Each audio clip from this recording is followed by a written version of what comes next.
Assalamualaikum warahmatullahi wabarakatuh. Di video ini kami akan menjelaskan tentang kebijakan moneter dan juga inflasi untuk mata kuliah ke bank sentralan. Di sini kelompok kami beranggotakan 4 orang, yaitu Sakila Adina Lubis, Nurjihan Fahira Hasibuan, Sriwanda Hargita, dan juga Naura Fathia. Baiklah, untuk materi pertama yang akan kami jelaskan yaitu kerangka kebijakan moneter. Kerangka kebijakan moneter meliputi strategi kebijakan moneter dan implementasi kebijakan moneter, di mana kerangka kerja kebijakan moneter yang diimplementasikan oleh Bank Indonesia adalah Inflation Targeting Framework atau biasa disebut dengan ITF. ITF sendiri adalah suatu kerangka kerja kebijakan moneter mengenai kisaran target sasaran inflasi yang hendak dicapai dalam beberapa periode ke depan, serta diumumkan kepada publik sebagai perwujudan dan komitmen dan juga akuntabilitas bank sentral. Selanjutnya, di sini kami akan membahas tentang Flexible ETF. Flexible ETF adalah pengembangan dari kerangka kerja kebijakan moneter. ETF yang dibangun dengan tetap mempertahankan elemen-elemen penting ETF. Flexible ETF merupakan kebijakan bank sentral yang memperkuat peran bank sentral dalam menjaga stabilitas sistem keuangan secara terintegritas dengan mandat mencapai stabilitas harga. Selanjutnya ada transmisi kebijakan moneter, di mana tujuan utama kebijakan moneter adalah menjaga dan memelihara stabilitas nilai tukar rupiah, yang salah satunya tercermin dari tingkat inflasi yang rendah dan stabil.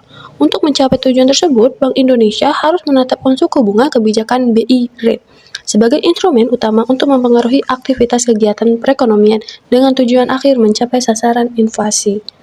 Baik, kita lanjut pada inflasi. Apa itu inflasi? Inflasi adalah kenaikan harga barang dan jasa secara umum dan terus-menerus dalam jangka waktu tertentu.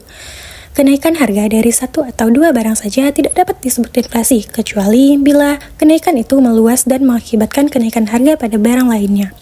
Perhitungan inflasi dilakukan oleh Badan Pusat Statistik atau BPS di Indonesia. BPS melakukan survei untuk mengumpulkan data harga dari berbagai macam barang dan jasa yang dianggap mewakili belanja konsumsi masyarakat.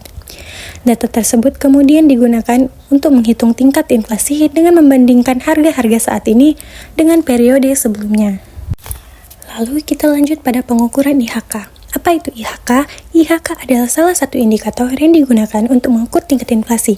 Berdasarkan The Classification of Individual Consumption by Purpose, pada tahun 2018, IHK dikelompokkan ke dalam 11 kelompok pengeluaran, yaitu yang pertama ada kelompok makanan, minuman, dan tembakau, yang kedua ada kelompok pakaian dan alas kaki, yang ketiga kelompok perumahan, air, listrik, dan barang rumah tangga, yang keempat ada kelompok perlengkapan, peralatan, dan pemeliharaan rutin rumah tangga, yang kelima ada kelompok kesehatan, yang keenam kelompok transportasi, yang ketujuh kelompok informasi, komunikasi, dan jasa keuangan, lalu ke-8 ada kelompok rekreasi, olahraga, dan budaya, yang ke-9 ada kelompok pendidikan, yang ke-10 ada kelompok penyediaan makanan dan minuman atau restoran, dan yang terakhir ada kelompok perawatan pribadi dan jasa lainnya. Lalu kita masuk pada disagregasi inflasi. Selain pengelompokan berdasarkan COICOP tersebut, BPS saat ini juga mempublikasikan inflasi berdasarkan pengelompokan lainnya, yang dinamakan disagregasi inflasi. Disagregasi inflasi dilakukan untuk menghasilkan indikator inflasi yang menggambarkan pengaruh dari faktor yang bersifat fundamental.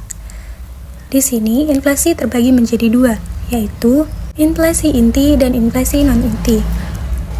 Inflasi inti yaitu komponen inflasi yang cenderung stabil atau persistent component dalam pergerakannya dan dipengaruhi oleh faktor fundamental. Faktor-faktor yang mempengaruhi inflasi inti meliputi interaksi permintaan penawaran, lingkungan eksternal seperti nilai tukar, harga komoditif, internasional, dan perkembangan ekonomi global. Lalu yang kedua ada inflasi non-inti, yaitu komponen inflasi yang cenderung memiliki volatilitas yang tinggi karena dipengaruhi oleh selain faktor fundamental. Komponen inflasi non-inti terdiri dari inflasi komponen bergejolak atau volatile food, inflasi yang dominan dipengaruhi oleh shock atau kejutan dalam kelompok bahan makanan seperti panen, gangguan alam, atau faktor perkembangan harga komoditas pangan domestik maupun komoditas pangan internasional. Lalu ada inflasi komponen harga yang diatur oleh pemerintah atau administered price, inflasi yang dominan dipengaruhi oleh shock atau kejutan berupa kebijakan harga pemerintah, seperti harga BBM bersubsidi, tarif listrik, tarif angkutan, dan sejenisnya. Selanjutnya, penyebab inflasi. Penyebab inflasi dapat disebabkan oleh hal-hal berikut. Pertama, tekanan dari sisi penawaran atau cost push inflation. Cost push inflation dapat terjadi ketika inflasi disebabkan oleh tekanan dari sisi penawaran atau peningkatan biaya produksi.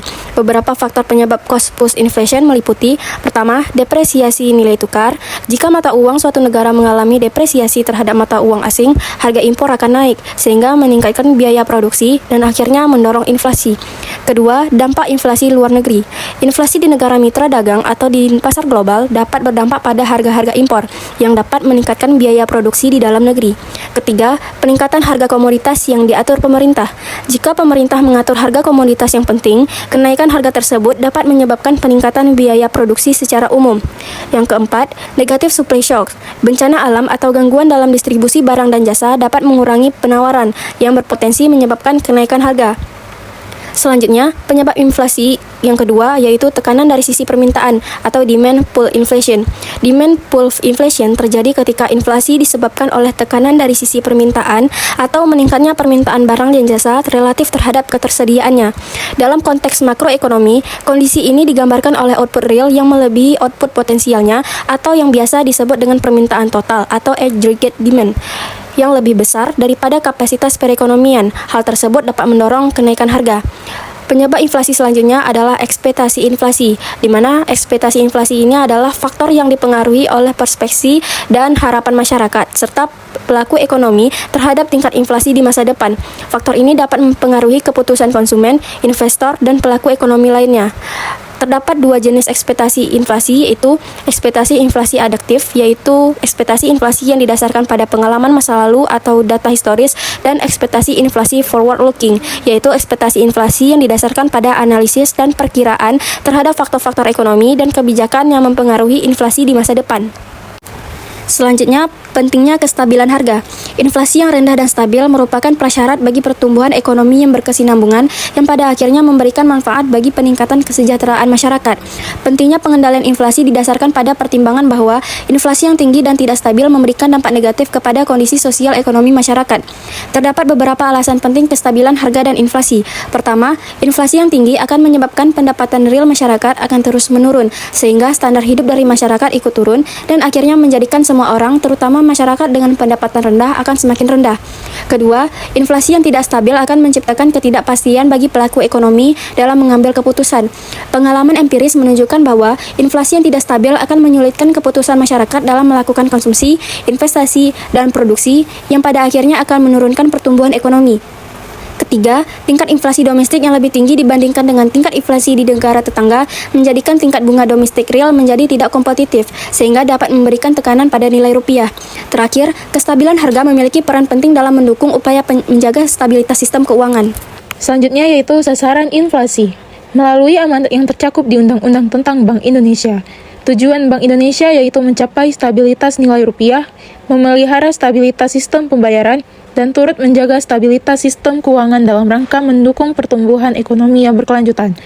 Stabilitas nilai rupiah ini mengandung dua aspek, yaitu kestabilan nilai mata uang terhadap barang dan jasa, serta kestabilan terhadap mata uang negara lain. Selanjutnya ada pengendalian inflasi. Pengendalian inflasi ialah kebijakan moneter Bank Indonesia bertujuan mengelola tekanan harga dari permintaan agregat, bukan merespon kenaikan inflasi temporer. Inflasi dipengaruhi oleh faktor sisi penawaran dan kejutan seperti harga minyak dunia dan gangguan panen. Bank Indonesia terbatas mengendalikan inflasi saat terjadi kejutan besar seperti kenaikan harga BBM, perlu kerjasama antara pemerintah dan BI. Koordinasi dilakukan melalui tim koordinasi penetapan sasaran, pemantauan, dan pengendalian inflasi baik di pusat maupun daerah. Dengan kerjasama yang efektif diharapkan inflasi rendah dan stabil untuk pertumbuhan ekonomi yang berkelanjutan. Selanjutnya, penetapan target inflasi. Penetapan target inflasi adalah tingkat inflasi yang akan dicapai Bank Indonesia dengan koordinasi pemerintah. Sasaran inflasi untuk tahun 2022 hingga 2024 adalah 3,0% dan 2,5% dengan deviasi lebih kurang 1%. Data target inflasi dapat diperoleh dari situs Bank Indonesia atau instansi pemerintah terkait. Baik, demikianlah presentasi yang kami sampaikan. Apabila ada kata-kata atau ucapan yang salah dari kami mohon maaf. Sekian dari kami, terima kasih.